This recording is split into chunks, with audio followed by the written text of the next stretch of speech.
intro thing.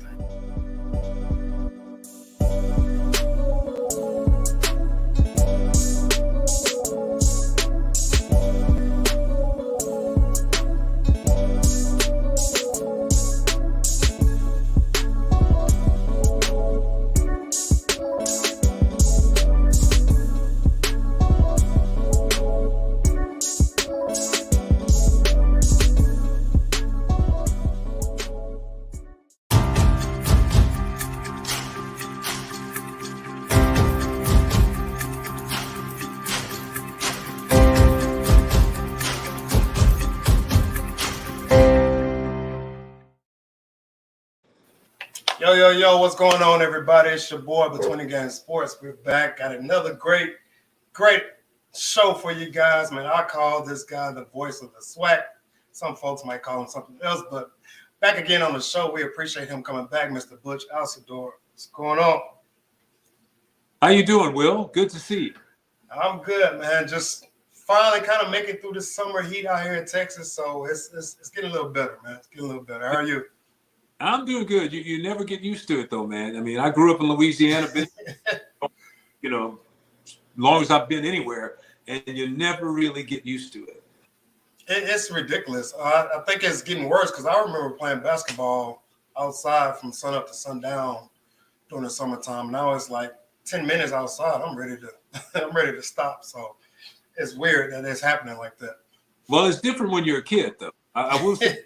I'll tell you this. I was at Texas Southern practice yesterday, and I was out there just kind of doing a little homework, if you will, because I have Texas Southern. We actually opened with the Labor Day Classic. Jorge Vargas and myself, we will call that game at Prairie View. So I was just kind of doing a little homework, and I was out there, man. I can't believe I ever played this game in this. It just seems so far, and I mean, golly, I just. But as a young man, your body's in a lot different shape. Yeah, absolutely. And this is part of the reason why I gave up baseball. It just got too hot. And I was a way better baseball player than I was basketball. But, life works out that way sometimes. And since you mentioned it, I was going to ask you about that. I seen you out at Texas Southern. A lot of people are kind of picking them to kind of be sleepers in the quarterback that they have. I can't think of his name. It's just slipping my mind now.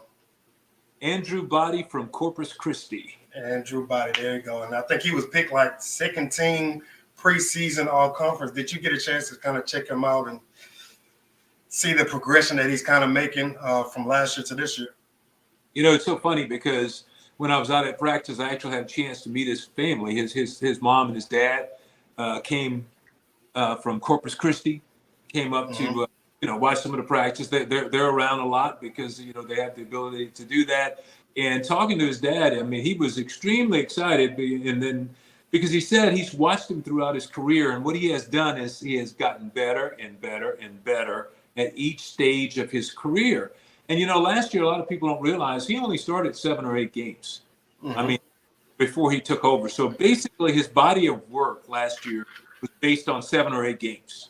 And, I can see that window they were talking about it where he will have the opportunity to improve. And then watching him, it's one thing to call the games, but when you watch him at practice, you get to see how he carries himself, how his teammates relate to him, and just basically his fundamentals. And, man, he looks good. He looks solid. I mean, I would not be surprised. And, of course, the big key is you got to stay healthy. And Kenny there feels like their offensive line is going to be a lot better. And that's going to be really good for Andrew Body if that line is better because they have to protect him. Their whole season is basically rest in his hands. If he's healthy the whole year, I think they're going to be much improved. Yeah, and I can see that, and especially with the departure of Coach Eric Dooley over at PV. Now he's at Southern. Texas Southern has a chance to kind of go ahead and sneak in and kind of, take their lumps, but have a chance to go ahead and win that side of the division. And speaking of Prairie View, they have a new coach, and Bubba McDowell played for the Oilers. I'm pretty sure you probably covered him at some point. What are your thoughts about those guys, and how do they transition from Eric Dooley over to Coach Bubba McDowell? Yeah, I know Bubba well. In fact, when I first got to Houston way back in '93, Bubba was with the Oilers, and we used to travel on the team charter with the team because we had all their highlight shows. We had the Warren Moon show and the Buddy Ryan show. So with the team, I was with them every day. I mean, that was kind of like my beat. So I got to know a lot of the guys, and that was really a good group of guys. And Bubba not only was an excellent player, you could always tell he was kind of a student of the game. He was always the guy who knew where everybody was supposed to be. He was always that side of it. So he's been in coaching this whole time, and it's great to see Bubba finally get his chance because it's well deserved, and he's paid his dues. A lot of time they talk about these guys who just kind of step up and they're given this position because of what their background is and this and that. Bubba wasn't one of those guys. I mean, Bubba, he was been an assistant. He worked his way up the staff. He was the associate head coach by the time Dooley left. And, a lot of people thought maybe when Dooley got the job that maybe Bubba would get a shot at the job then. But it didn't. And now he has it now. And he's looking forward to the challenge. And he has a team. His number one priority, I'm sure, is going to be to replace the quarterback. The young man from last year is gone now. And so he's going to rely on Connolly, who was a guy who was there, Trajan Connolly. He's been on the team. He has some experience, and he's been in a lot of games. So I think a lot of what he does is going to depend on how Prairie View does this year. Now, keep in mind, they also lost Jason Dumas, big guy up front on the defensive line. He went to Southern with Eric Dooley. He went to Southern with Eric Dooley. So that's going to be it's going to be very hard to replace on that defensive line. But I know they were very confident at Texas Southern. They feel like they have a good shot to win the game. I'm going to try to go to Prairie View also next week before the game just to kind of talk to Bubba and let's just see the guys up close and personal. But it should be a good game. I mean, I'm looking forward to a shootout. And with that said, specifically about Texas Southern, and they seem to feel like their defense will be much improved this year. And if it is, with Andrew Body, I mean, that's why I feel like they have a chance to be improved because last year they scored 30, 40, sometimes 50 points a game, and they would still lose. Yeah. Because that's crazy. So if you're scoring upper 30s, mid 40s a game, all you need is a couple of stops defensively, and you got an excellent chance to win. And they brought in a couple of guys from the transfer portal. They added a couple of new guys in the secondary. They added a couple of guys up front. So they're very excited about what they're going to present coming into this first game of the season. Yeah, and I will hope that, Texas Southern, kind of gets there. My mom is a TSU alum, so I kind of, secretly root for them on the low. And a lot of my friends went to Prairie View, so I remember going to that game way back in the day when I was younger, and it was just literally, okay, Texas Southern's going to win this game. PV is just here for the band stuff. So now that kind of what's the word I'm looking for? That kind of expectation is gone. People are going more and more just to watch the game, not just watch the bands. How have you noticed the transition of that overall over the past couple of years from people just going to watch the game instead of just going to watch the bands? You got to take the big picture of it, and for me, when I got here, you got to keep in mind, it was kind of like the worst of times for Prairie View. It was longest in the nation, and it was just about the band.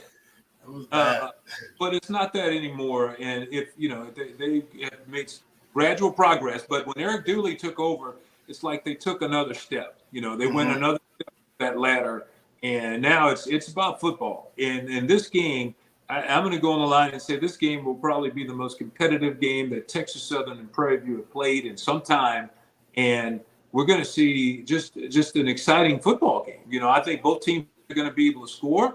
Texas Southern is bringing back. They got 3 outstanding running backs coming back.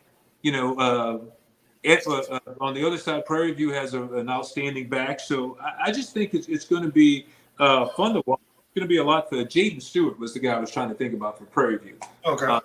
We watched him, and he started the year kind of slowly, but near the end, we ended the regular season doing the Prairie View and Mississippi Valley State game. And Jaden Stewart was a horse. I mean, he was one of the big reasons why Prairie View was even in that game. Mississippi Valley pulled off the stunning upset, but Jaden Stewart had like 3 touchdowns in that game, and he really kept the Panthers close.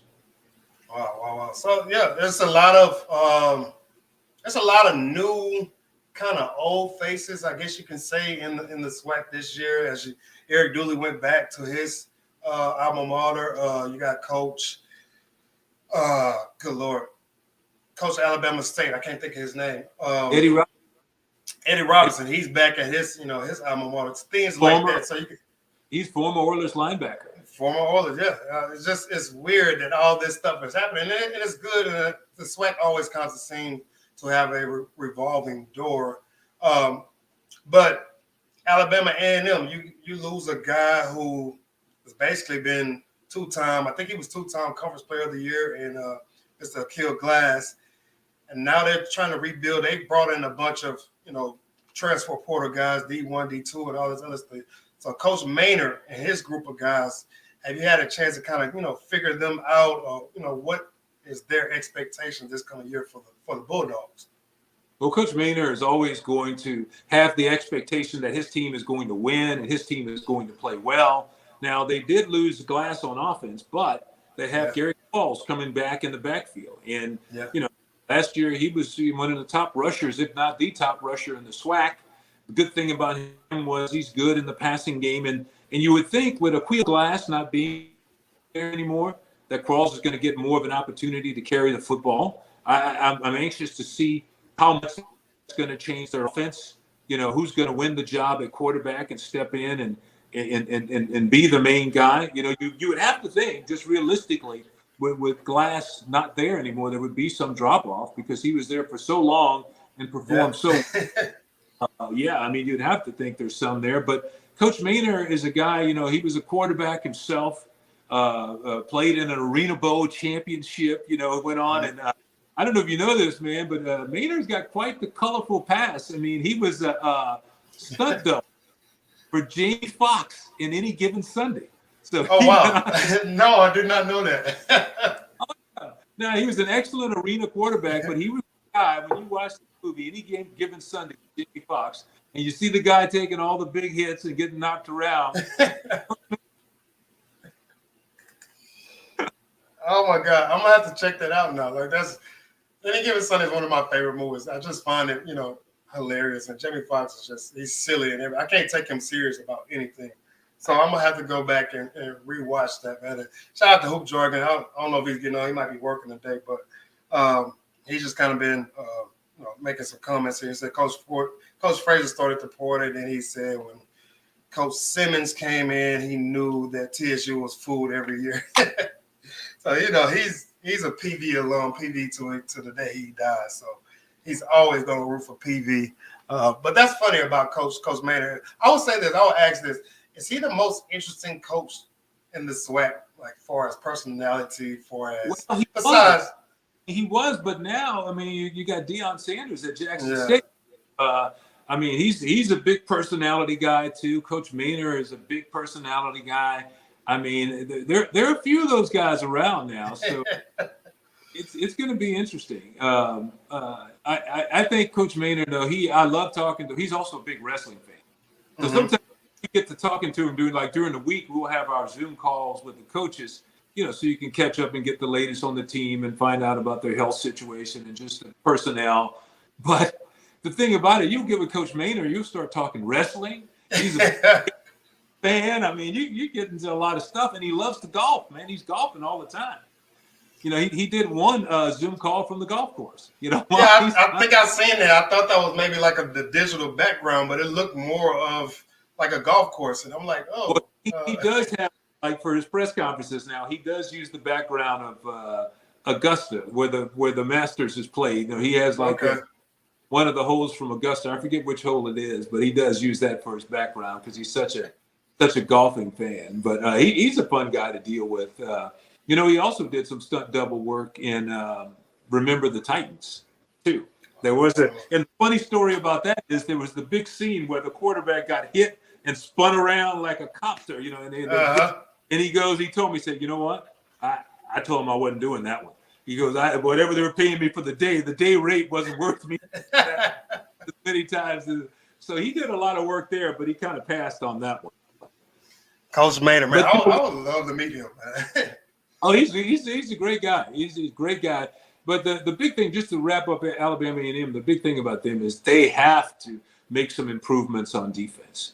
I mean, that was Achilles' heel last year. I mean, it was a problem for Texas Southern. It was a big problem for Alabama A&M because they were able to put some points on the board, but it seemed like they always gave up the big play. It'd be 3rd and 15 and get a first down, move the sticks, and that's the kind of thing that can wear out a defense. I mean, you just have to eliminate those big plays on defense. Yeah, absolutely. I mean, every coach wants to get the. I mean, back when I was playing, the philosophy was, give up 3 yards per, first three downs, and now you got 4th and 1. But it's just so different now with the way the game is played. And 3rd and 20, 3rd and 25, like you said, 3rd and 15 is not far-fetched to get for anybody, especially for teams in the SWAC.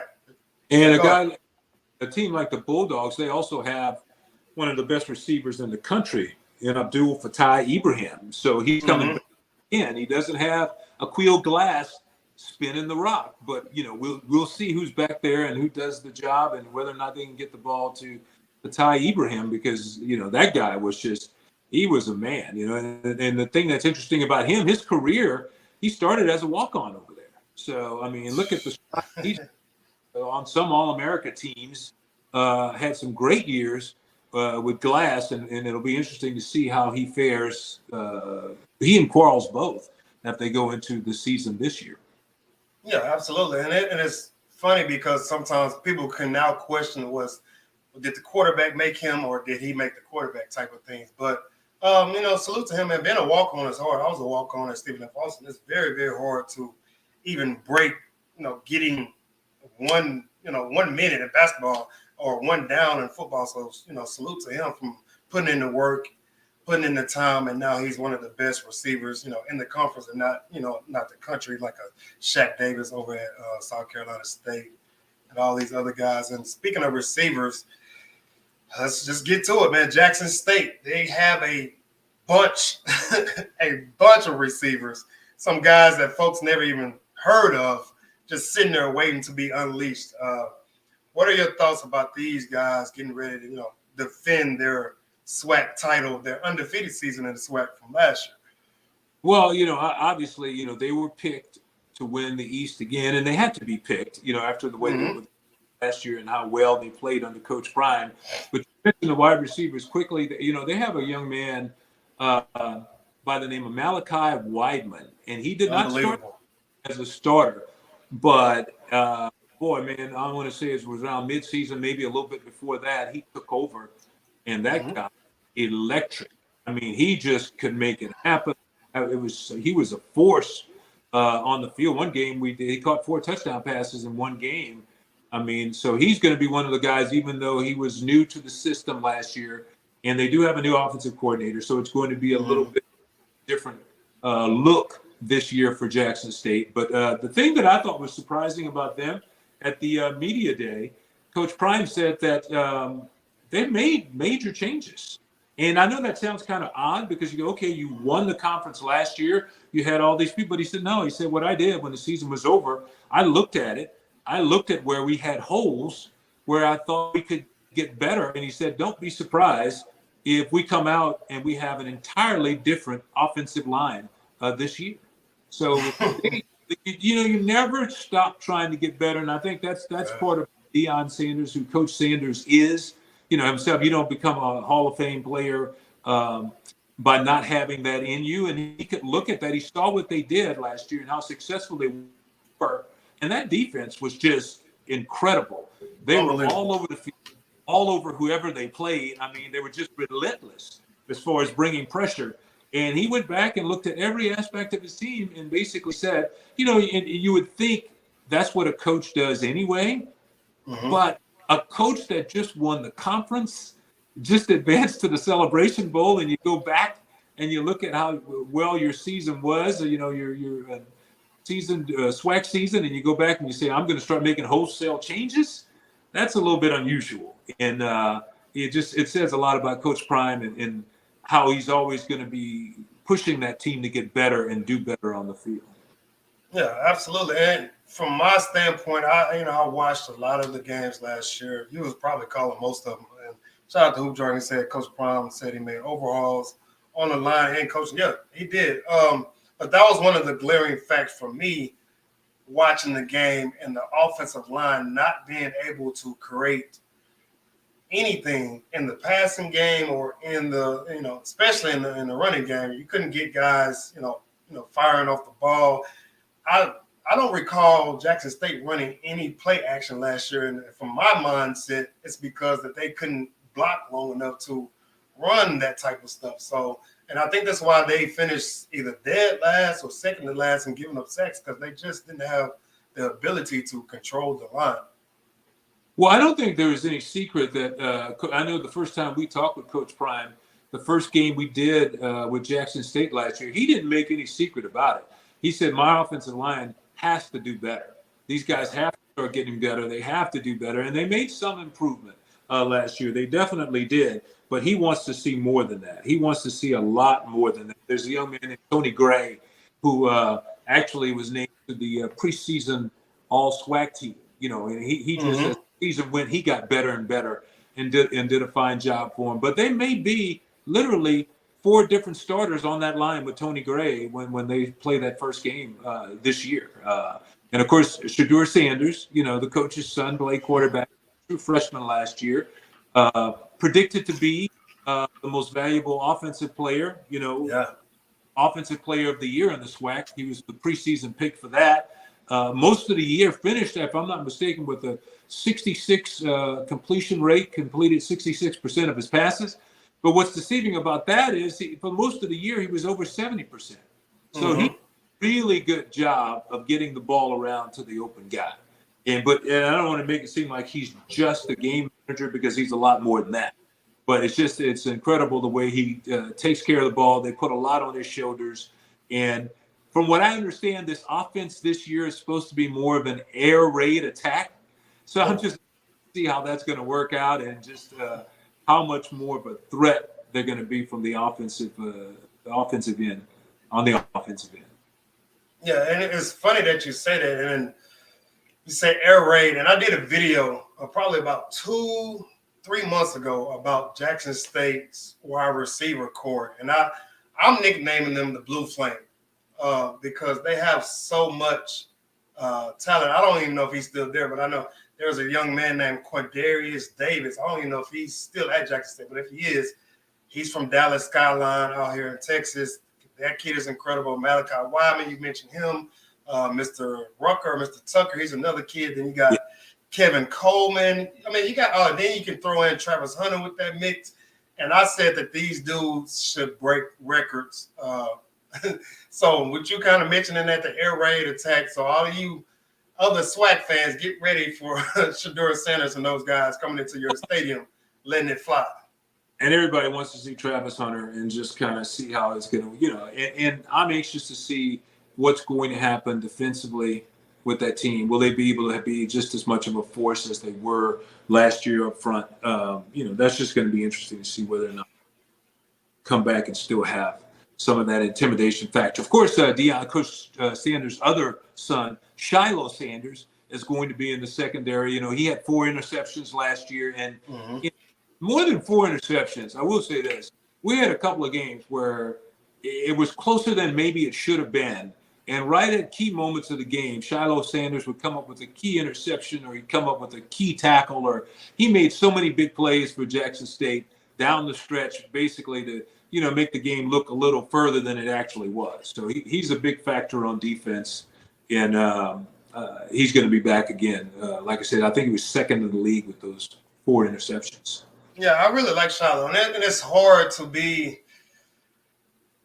a kid of his nature who doesn't get as much shine as his brother.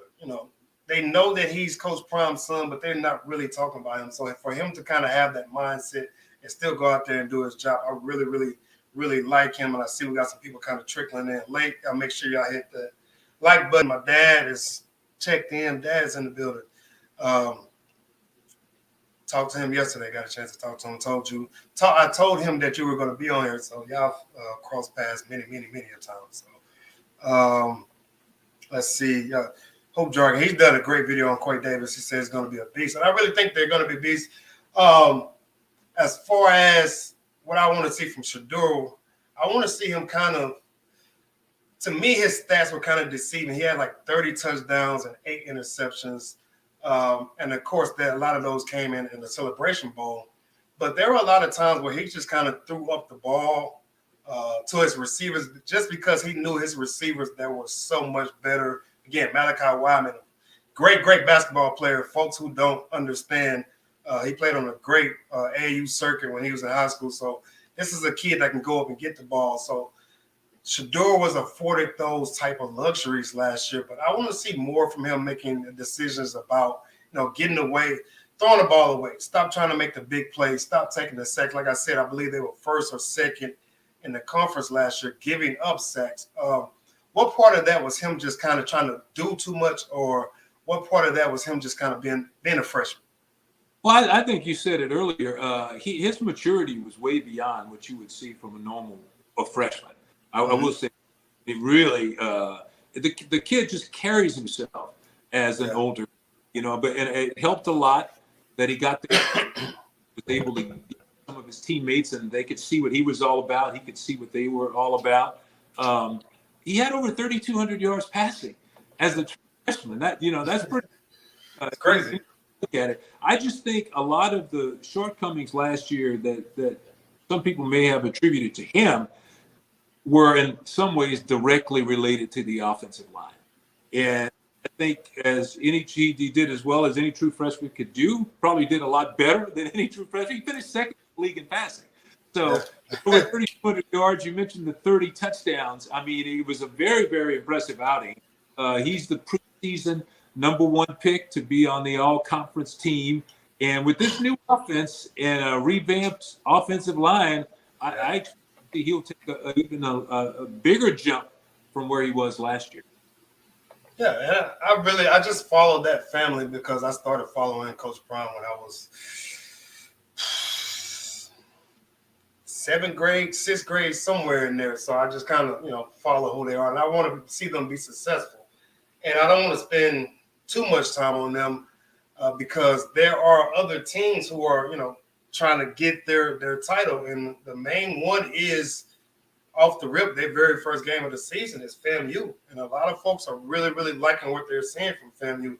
They have Isaiah Land returning, who kind of entered the transfer portal for a second, if I remember correctly, and then came back.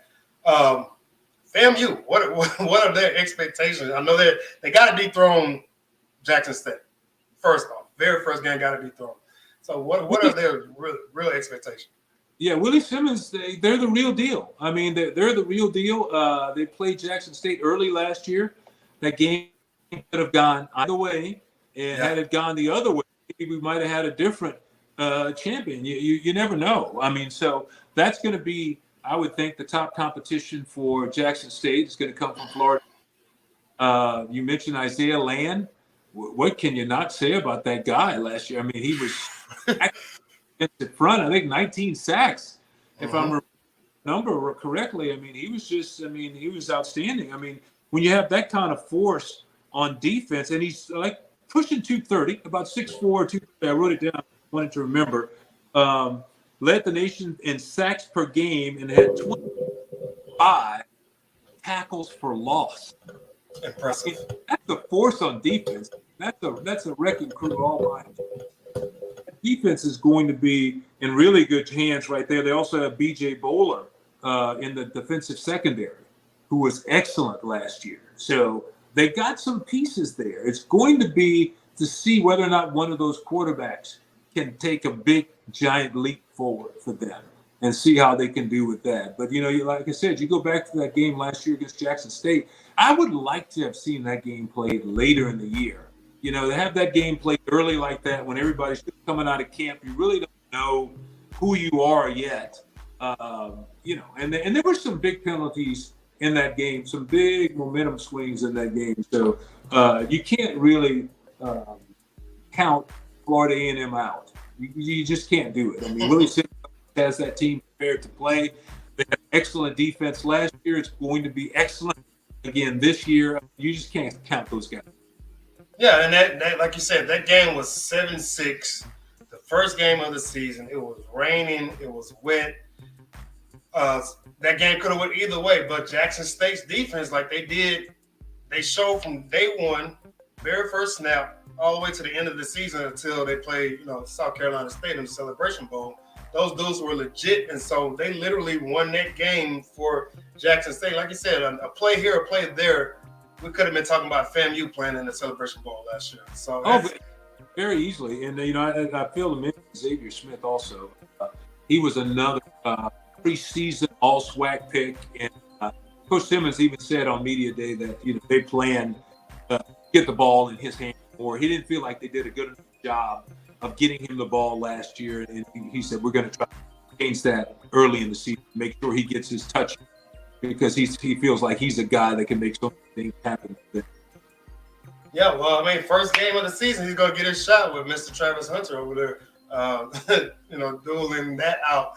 And speaking of this kid, you've heard all the news. You got a chance to everybody said that he flipped from Florida State. And, but they're saying that's not true. He was, him and Coach Prime had an agreement and all this other thing. Have you had a chance? Did you get a chance to see him at SWAC Media Day? And what is his personality like? What is his character like? From what I understand, I think his character is pretty good because he's got an NIL deal with some online banking company that's directed towards blacks and people of color. So how's that young man like? Well, I saw the interview they did when it went up live. Every team could take two athletes. It was Shador Sanders and Travis Hunter, and he's just a young man again, kind of like Shador from the standpoint of he seems like he's so much more mature than where I think of some of these guys. When I was that age, and I know I wasn't nearly where from a mental standpoint as far as the maturity. Yeah, he seems to be one of those guys, not only mature from a growing situation, but mature from a football situation. How much they understand the game and how much is expected of them. And then Coach, one of the things Coach Prime said was, we're going to use him on both sides of football. We plan to use him both ways, and again, Deion did it himself. So here you got Coach Prime, a two-way player himself who knew how to play on both ends of the football, and it's going to be, it's just there's so many storylines to follow this year in the SWAC. That's one of them. Big one. You mentioned the coaches now with all this NFL pedigree. When you got coming in, Coach Prime, first on the scene, but then you get Eddie Robinson over at Alabama State. You got Bubba at Prairie View, and then then we have the other Hugh at Grambling, Hugh Jackson. So it's going to be interesting. It's going to be interesting to watch and see. A lot of eyes are going to be on those guys, but they're not the only ones. A lot of people. You were talking a minute ago about the who's going to win what in Jackson State. Obviously, the favorites to win in the East, but in the West, Southern was picked to be number one. The Jaguars, for whatever reason, it just didn't click last year. And I can't put. I don't know. They had plenty of talent. I mean, I'm not sure what was going on there with that situation, but they have some of that talent coming back, and they have Eric Dooley over there. And I mentioned Jason Dumas, and they're going to have Jordan Lewis also on that defensive line. So, they're a team that could be really, really good. They're an interesting pick, and if you go by what happened last year, you might get caught sleeping on it, because that's not a good thing. I mean, I think they're going to bounce back in a hurry. But I also like what Bethune Cookman has coming back. I did a few of them too, and it was just, I think they started the year off. Don't quote me on this. I may be a little off. They were like 0-7 or something like that. Start the year up. That was not an 0-7 team, or maybe they lost 7 in a row. But that wasn't the case. Some of those games they lost in the fourth quarter. They lost right at the end. So they were a better team than they may have shown. But they kept fighting all year long. So they're a team I think will be better. You mentioned it at the top. I think both Texas Southern's going to be better. But I also think, and this sounds crazy, but Mississippi State is going to be better. I believe they're going to be better this year. I mean, I watched them against Prairie View, calling that game, and man, they did a lot of good things in that game against Prairie View. Mississippi Valley did a lot of good games. I know they any hype, but they have an excellent back in Caleb Johnson, and he really came into his own on that game. Prairie View couldn't stop him. I mean, he was just forcing that game. So I just think it's just going to be an exciting season overall. I mean, I can't wait for it to get kicked off. Yeah, which is I think we're less than a month away, something of that nature. So, I'm excited about it. I'm trying to do, peek in as much as I can. I got a lot of stuff coming up. It's funny that you mentioned Bethune Cookman because I was going to ask you about that. And I believe you're correct. They started off like 0-7, but most of their games in that time frame were like 3 points, 6 points, one possession game. So I assume that they're going to be better. Them, coming over from last year from a different conference, them in FAMU. I assume these guys are going to be better. And then when you're a coach of that type of program and you're losing those type of games, you're in the film room and you're letting your guys know, like, hey man, 1 possession here, 2 possessions here. Our season is totally different if we make these plays. So you can kind of hang your hat on that type of stuff. If you're a coach, Grambling, you mentioned Grambling and Hugh Jackson, him coming down from the NFL ranks, and Grambling is always a mainstay in the SWAC. Me and a couple other guys, and it's funny. This guy named DJ Ron Cut has great YouTube channel, a lot of HBCU stuff. He just did a video probably about 2 hours ago about Grambling State. The SWAC is really good, and it's really important when Grambling State is on and popping, as young folks would say. So Grambling State, Hugh Jackson, he's trying to revamp this thing. What are your thoughts about them going on over there?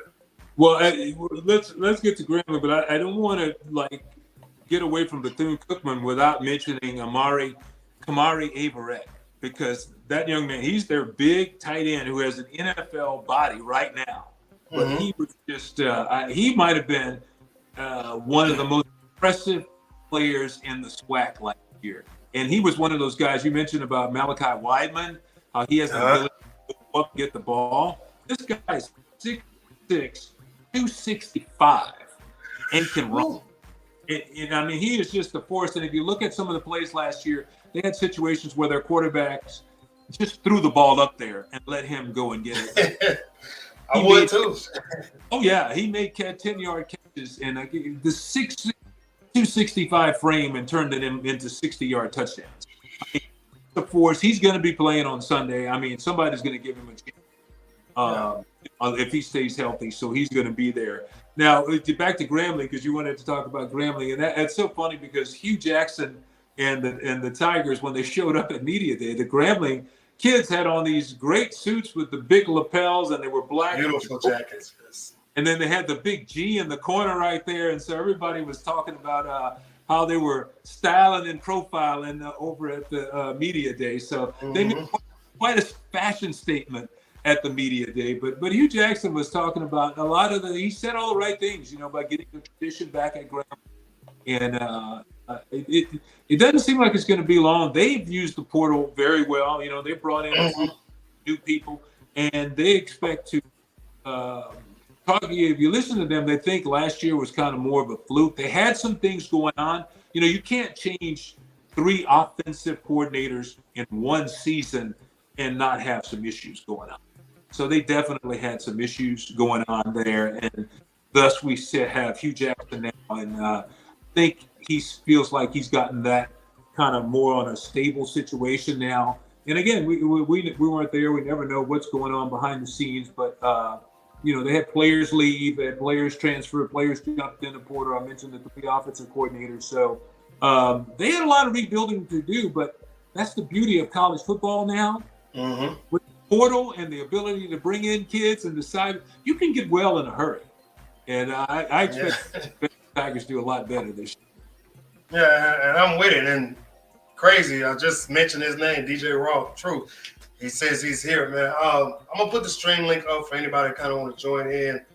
This has been great folks who really, really like this, y'all make sure y'all hit that thumbs up button, subscribe, and all those good things. We've covered a lot of folks. I want to kind of guess who was your sleeper. Like there are, you got Southern's been picked. You got TSU kind of, man in the weights in the wings. Jackson State, of course, FAMU, all these schools, but there might be somebody out there that can sneak in and make it competitive for the selections when it comes down to it towards the end of the season. Who's your team that you might be kind of lingering on? Well, let's go East and West. Let's do it that way. First of all, in the East, we kind of touched on it early on, but Florida A&M should be right there challenging Jackson State. I mean, I really think they've got the people left to do it, and they should be right up there near the top. Alabama A&M is one of those things to be determined. You have to wait and see what's going to happen. They're replacing a guy, an American guy, a quarterback, and Aquil Glass. They got some issues going on. What I like in the East, and we talked a little bit about it, I think Mississippi Valley is going to be a little better. I think in the past people thought if we're playing Mississippi Valley, chalk that one up as a win. I think you're going to run it now. You're going to have to get ready for them to play. But waiting to see what Eddie Robinson does over at Alabama State. They got a new quarterback coming in, the quarterback situation there. That should be a good situation. They may make a bigger jump than people think. So if I'm talking about the East, I think the biggest jumps may be made by Alabama State and Bethune Cookman. Now, I'm not saying they're going to come out there and win the conference, but they might be a lot better than people think.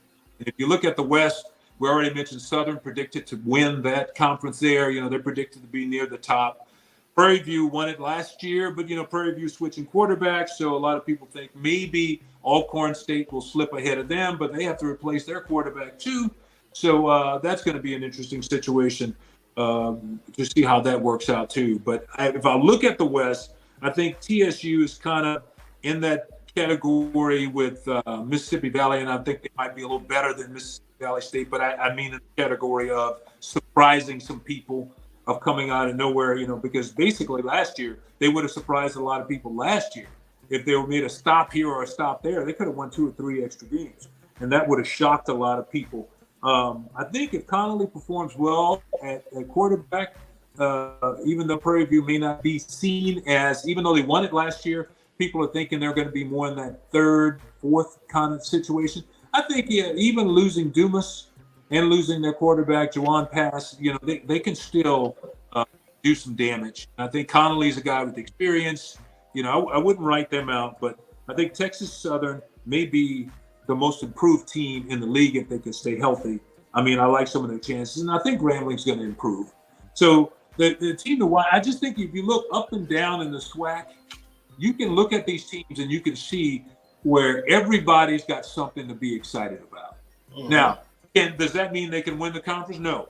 But does that mean they're going to be better? Yes, they're going to be a lot better. You got to think Jackson State, Florida A&M, they're the cream at the top in the East and over in the West side. You got to think Southern and Prairie View, Alcorn, right in that area there. But I like Southern. I think Southern was a good pick. I think they had a lot of talent last year. I think they underachieved for whatever reason they did. I mean, but here you go. Now they got Eric Dooley there. Yeah, that's what I was about to say. At Prairie View, so I think it's a good pick. And obviously you got to pick Jackson State. They won it last year. They proved what they were all about to a lot of people. So a lot of people. I know that Coach Prime talks. Well, whatever. He backed it up last year. He backed it up, and they did a great job on the field. Yeah, he basically coached like how he played. He did a lot of talking, and he made sure that you knew that he was there. And now he's transferring that over to his guys.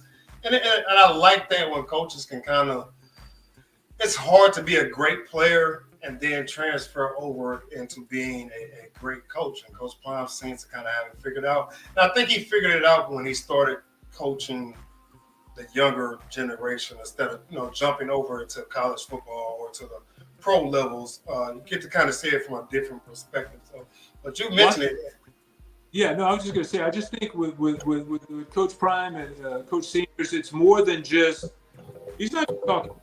football. He's doing so much over at Jackson State just to improve the overall quality for all the athletes there, but for the university too. You know, they're updating facilities there. I mean, they're doing a lot of different things. He's doing a lot to get more support for his team. They just did a deal with American Airlines a couple of weeks ago, where I think they got fines or some main games. You know, that's a big deal in the SWAC. You know, not everybody flies everywhere. In fact, most of the trips are bus trips. You know, well, that's going to change. You know, I bet you when they go down to Florida, they'll be flying to Florida. So that's, I mean, it's so many things. When Alcorn A&M couldn't get a physical trainer on the field, you know, Deion Sanders offered to help. Said, hey, let us do whatever we can do to help you get your team situated so where you can have a great practice and have somebody out there, someone is injured, who's right there on the spot and able to take care of their guys. So Deion Sanders' impact has gone way beyond football. I mean, he sees the bigger picture, and he's because of who he is, he's able to get these things done. Yeah, absolutely. And I don't think folks really understand how big that is. And it's, yes, you want to win, you want your school to win, but we're trying to, as an older generation, now I can't include myself in the older generation. It's weird. Like, I don't see myself in that notion. I'm coming up on my 20-year class reunion, but trying to get these younger kids to understand that it's bigger than just, you know, you. Like, everything kind of plays a role into this situation and how this country is going, how we're moving forward as a people. We all have to play our own part. And, you know, all it takes is one person to kind of pick up the torch and get it started.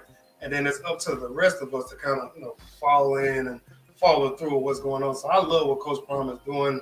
I don't see how a lot of folks are upset with some of the things he's doing because it's not traditional. But, you know, traditional kind of goes out the door sometimes. This is 2022. Like, stuff that I was taught as a kid doesn't apply to the world that it is now. Like, I could stay at home at 9 years old back in the 1990s. Now you can't have that really with kids. So the world has changed. So we got to adapt to what's going on. So I love what Coach Prime is doing with this program, with that university, with that state. All these things are very, very important. Well, he would tell you a pretty good tradition is to have the greatest facilities that he wants to have in the SWAC. You know, make sure to have the greatest training team. You know, your kid, you send to Jackson State, you know he's going to be housed and fed well. And there are a lot of things that, you know, people don't talk about. You know, they talk about the wins and losses, but he's about the quality of life too, making, you know, life better for some of these kids. And I think that's, to me, it's been a breath of fresh air, because you know, there's always been a big part of this thing. And he goes, there's nothing wrong with tradition. I love tradition, but let's start some new tradition.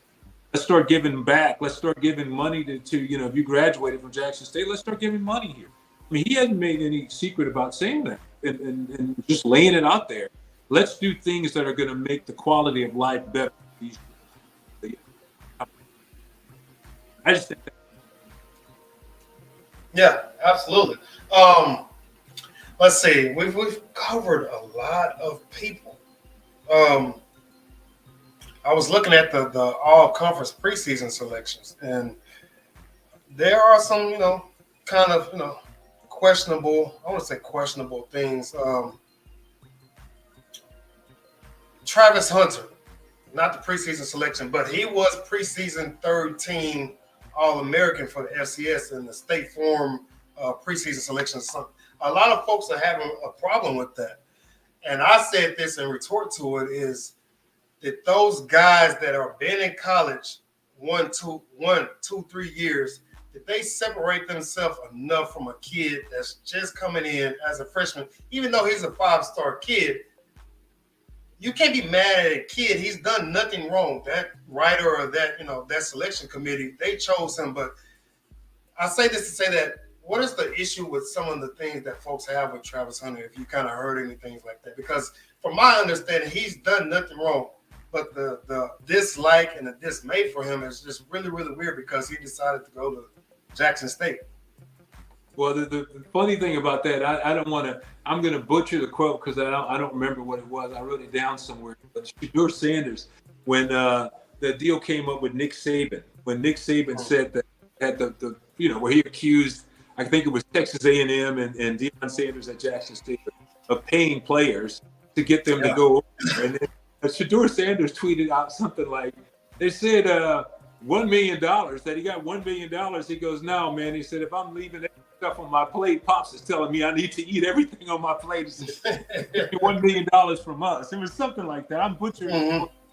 I can't remember what it was, but you know, they got a good spot.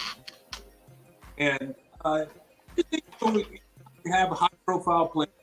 There's always going to be haters with something to talk about. You know, he'll get there next year, and then he'll show what he's all about, and that stuff's all going to disappear. That's all going to go right out the window. Yeah, and that's what I'm trying to say. People just, you know, wait and see what's happening. Like, the kid didn't choose himself. Like, he didn't put himself on the third team preseason All-American team. Like, that's not his fault. Some writers decided to do that, and they have their right, they have their prerogative. But like I said, those kids that's been in college, did you do enough to separate yourself from an incoming freshman?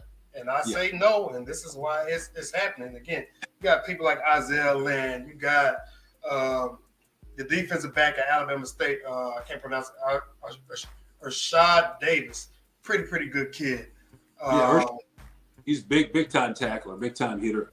Yeah, so you got all these guys that's, you know, they're ready to rock and roll. Like you said, I think that this SWAC football season is going to be the one to remember. You have all these storylines. You got new but old faces coming in.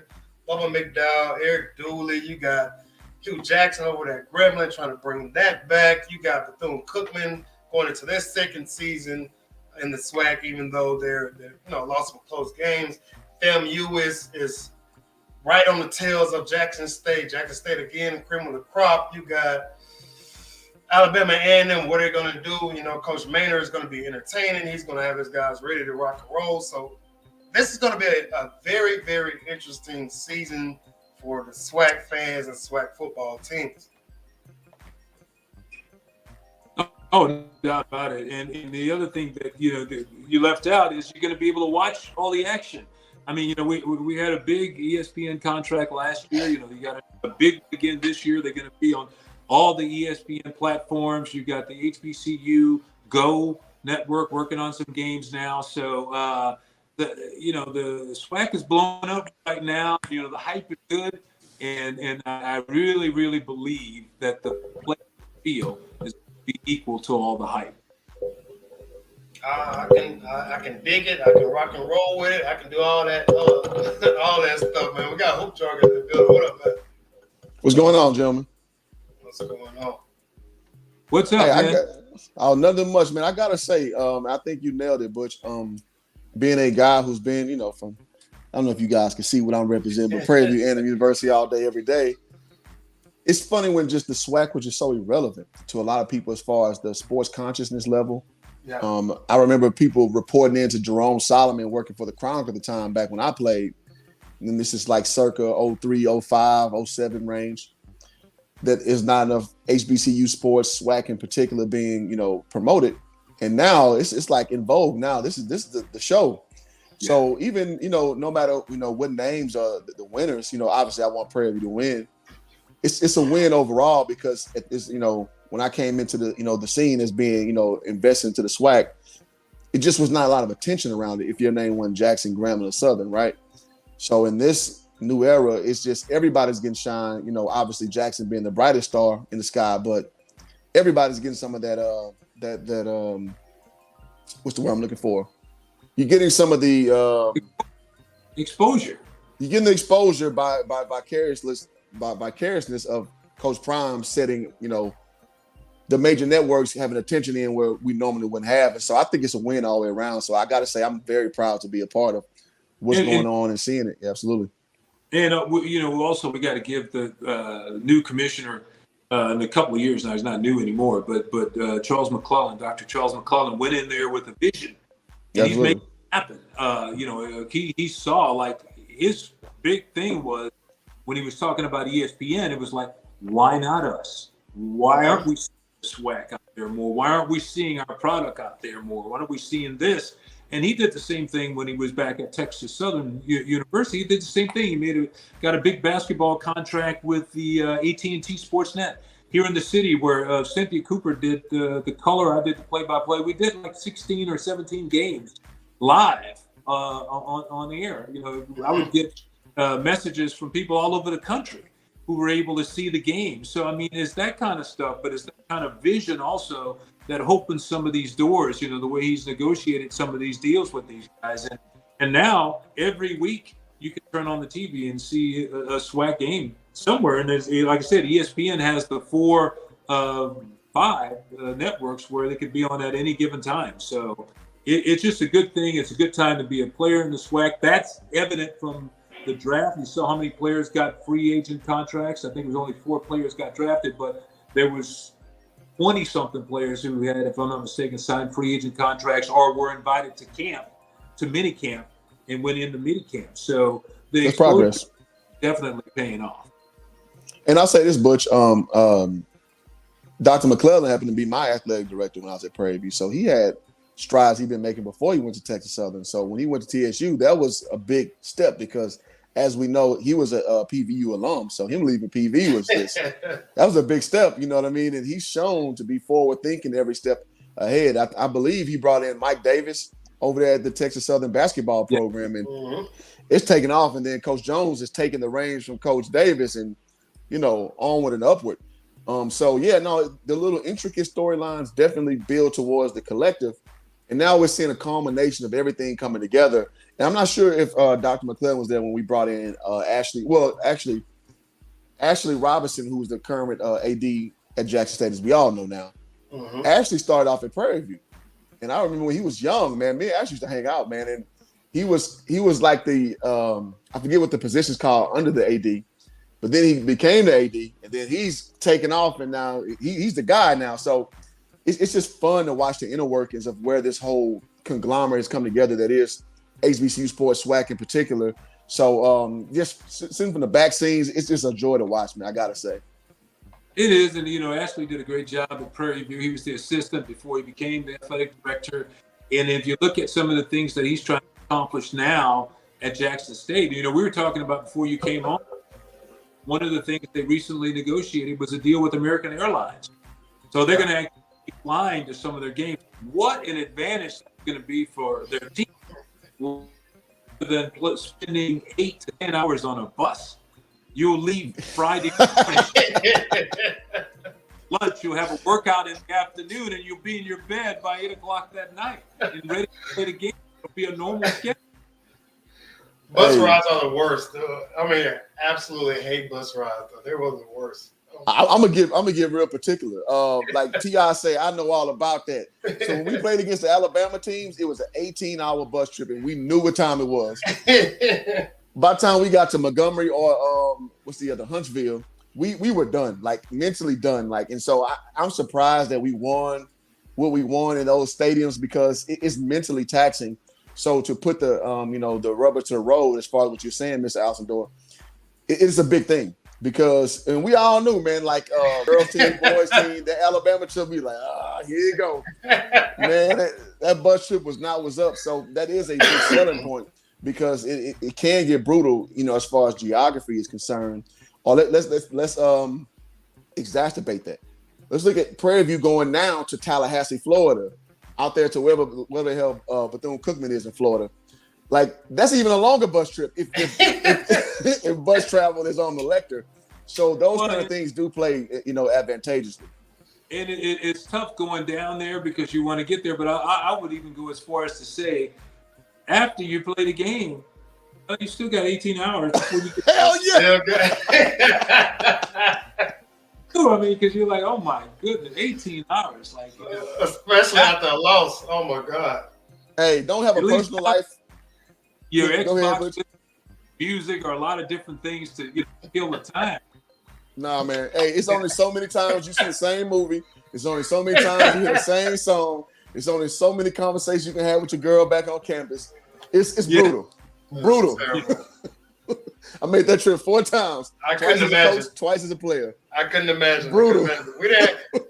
Our trips wasn't that bad in the Southland. In the Southland, you probably had Central Arkansas might have been the furthest. We went like that wasn't no double-digit hours on a bus, man. So that's I couldn't imagine doing that. And shout out to the people that were in here, man. Y'all make sure you hit the like button. Hit that like button, subscribe, all that. Y'all got questions, put them in the comments. We'll get to it. We didn't even talk about the defensive side a lot. You have Jackson State, who lost Mr. James Houston, the fourth. Shout out to him doing great things. I think he's with Detroit Lions. We talked about Isaiah Lynn a little bit, but this dude over here, I think I'm gonna go and pick him to be Defensive Player of the Year, and that's Mr. Aubrey Miller. Yes. Yeah. Aubrey Miller looks the part. I think he was on the preseason second team, or no, he was first team. He was first team this year. Yeah. He was first team, but he was one of those linebackers last year that was just so active.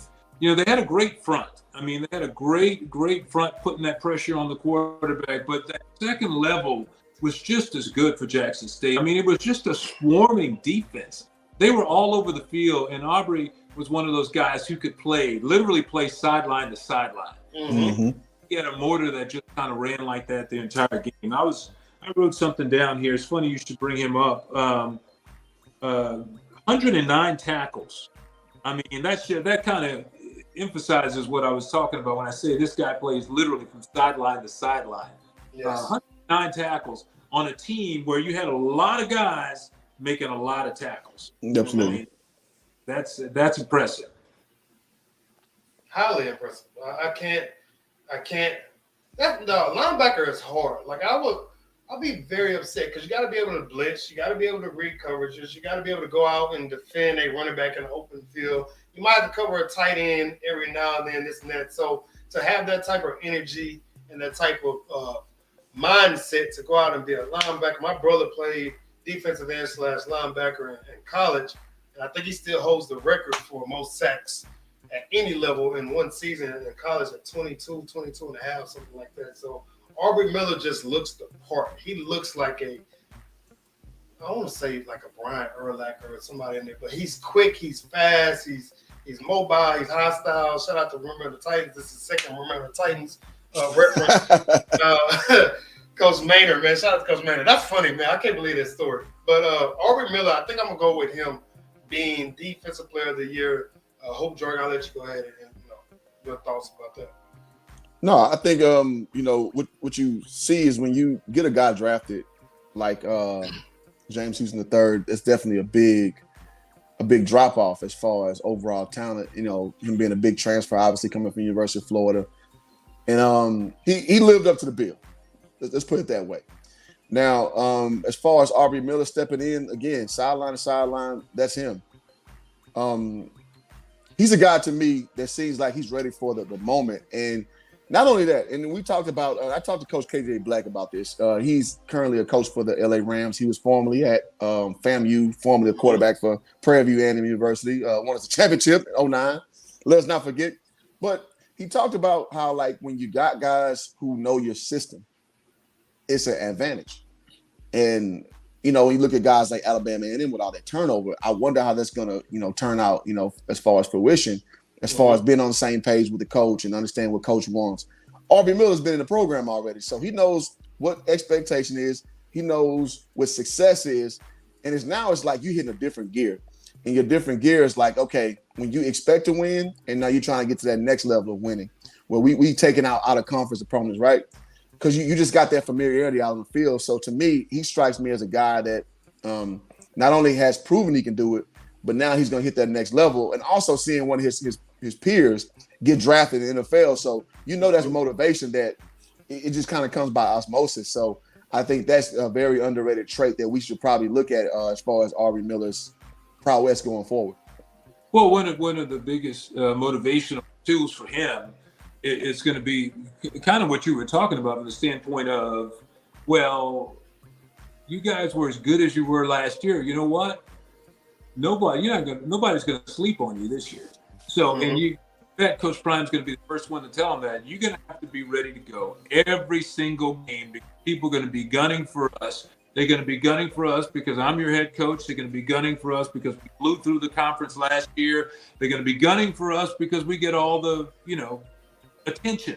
So there's going to be a lot of reasons, and he'll get his team motivated and ready to play. And I think Aubrey is one of those leaders on defense that will have those guys ready to play. I mean, last year they had so many good. We talked earlier before you came on about Shiloh Sanders and the job that he did defensively, but they had so many good defensive backs last year. Jackson State did that. Coach Prime told us that one of the games we did like 3 or 4 of their games last year, and he said, "Really, my defensive backs are so good.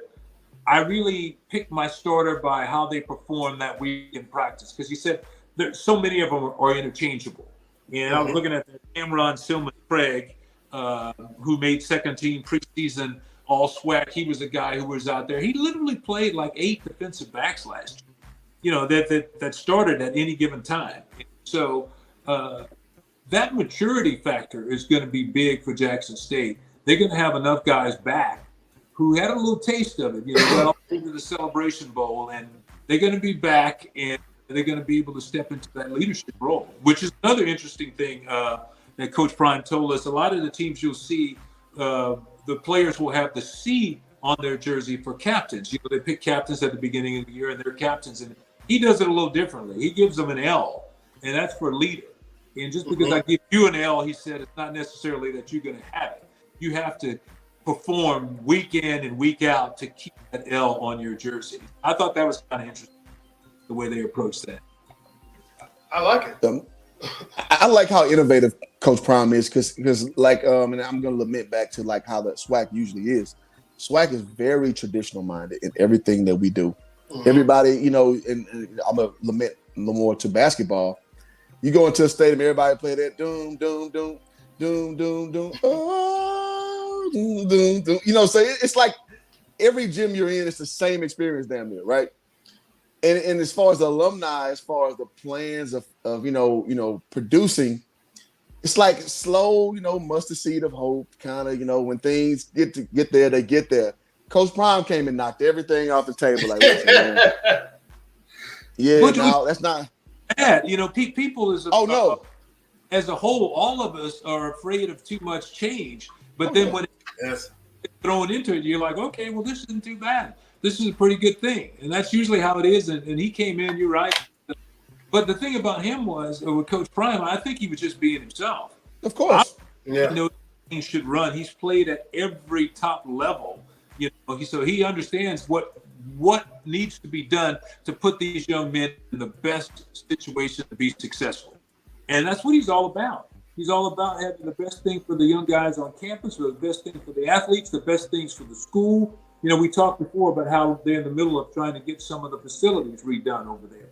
And that's what he's about. He's about the best environment to be successful in. And that's what I'm lamenting on because I've seen, and I'm sorry to cut you off, Will. Go ahead. It's near and dear to me because I've been in like these rooms talking to alum of different schools, especially, Prairie View.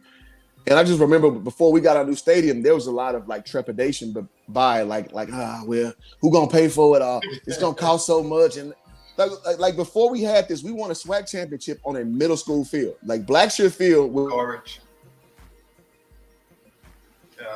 Might have cut out. I don't know. Am I good? Yeah. Blackshear Field was literally a middle school field. Literally. Like I'm not even embellishing at all. So the point I'm making is like a lot of SWAC minded folk have like, a slow, steady wins the race mentality. Again, Coach Prime coming from Florida State, he coming from a 2-sport athlete, he coming from primetime, ESPN, Sports Illustrated is normal to him.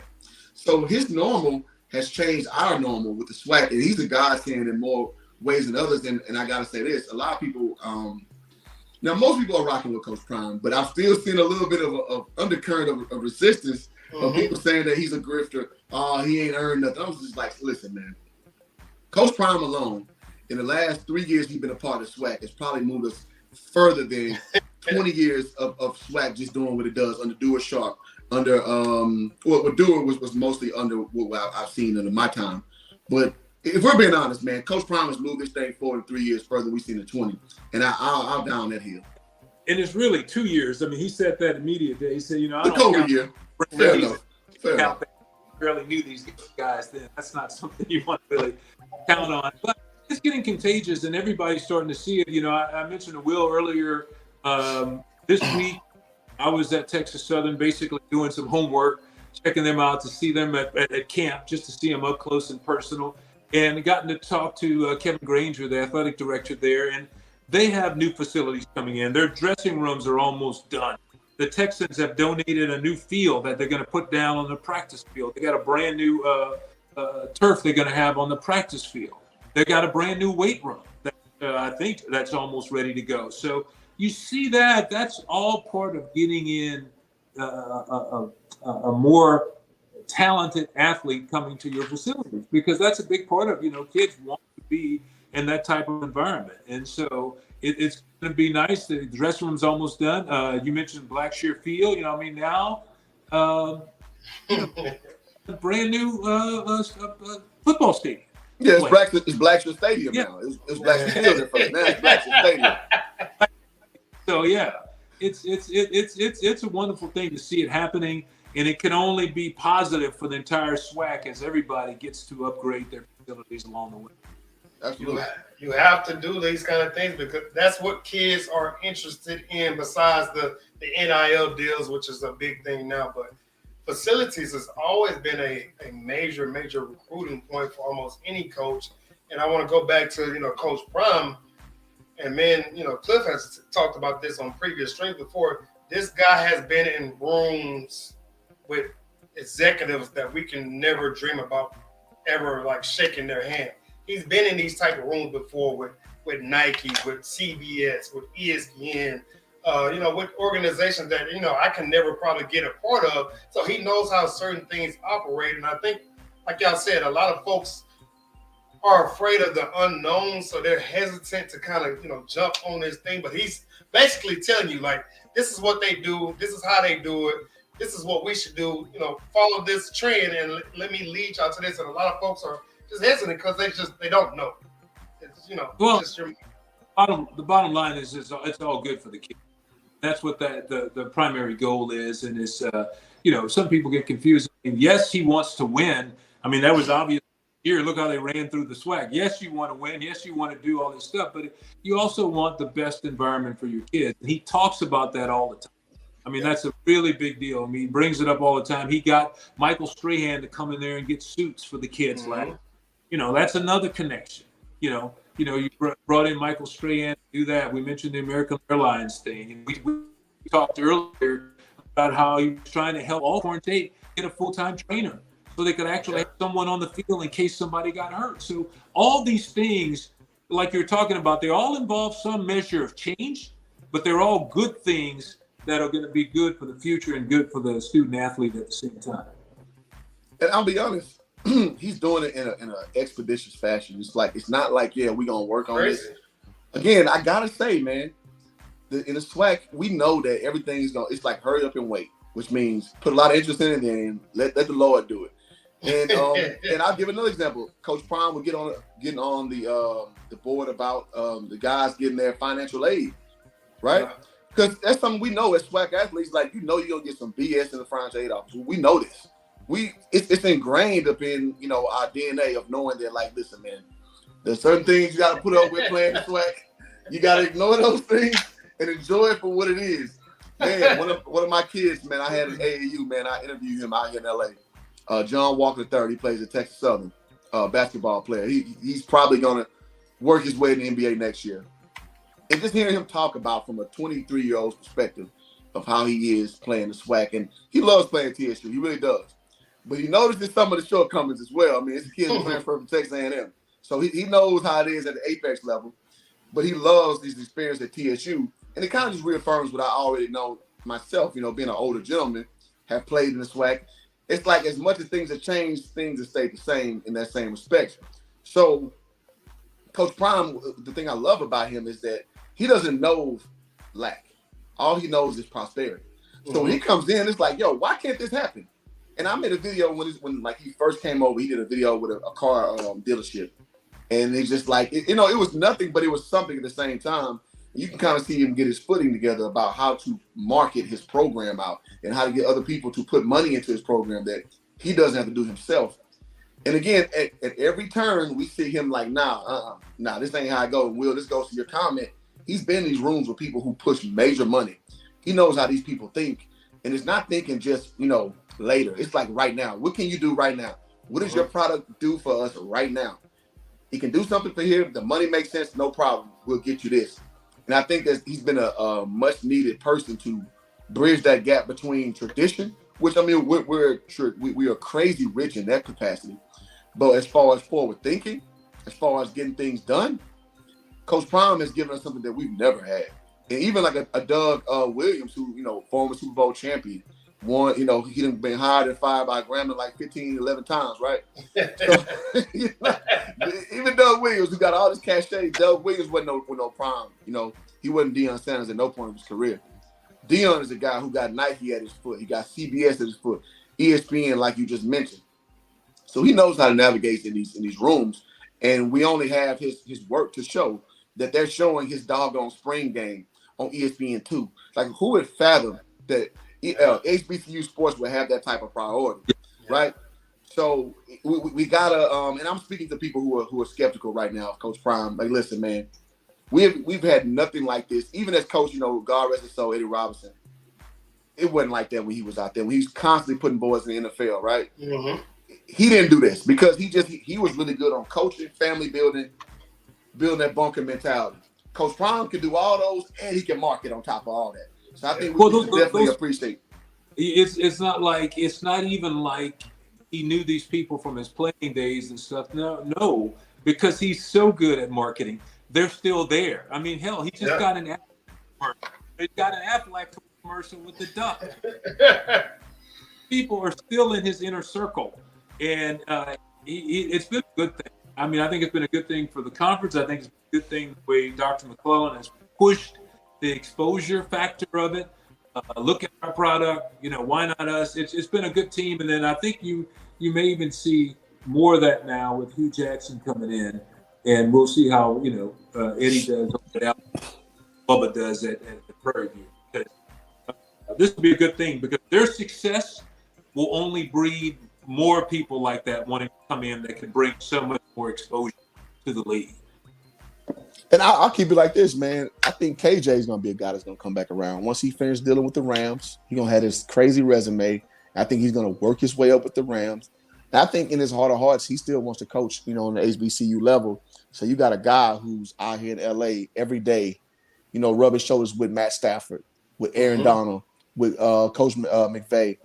Like, this is a dude with infinite knowledge that you literally couldn't pay for, doing his fellowship right now. So I think that's the new wave when you got guys out here who have information and they're going to pass that information down, and that's going to build the product overall. So I'm happy to see it, and it's good to see this in real time and be able to explain it in real time. So when it comes to fruition, we can go back to this footage. Like, remember we talked about this in August 2020? 2022 rather, 2022, yeah, man, it's gonna be lovely to be at the vanguard of that. So I just want to say that, to add that to what you're just saying, Butch. Well, it's just a good time for the SWAC, and for me, it's a good thing to be even a small part of it, kind of be there. All this stuff is happening, and it's really an exciting time. I getting better. I mean, really can't. You can only see it getting better. Yeah, it's got to get better, man. And that's how you progress, man. You got to want more. Starting in-house, you got to want more for yourself, and then you can go and demand more from other people. So I want to try not to keep you too long, maybe about 20, 25 more minutes, hopefully, if that's good enough. But I got some prospects that I'm thinking about who has a chance to get to play on the Sundays. I think we mentioned Isaiah Land. We mentioned Aubrey Miller. But I want two guys that I'm thinking that has a chance. And he's not one guy. He's on Jackson State. He has no mention on first team or second team, which is Niles Gaddy. I think he's about 6'4", really, really long arms. I think his number is like 57. His dad actually came on one of my videos recently that I did about him and some other guys.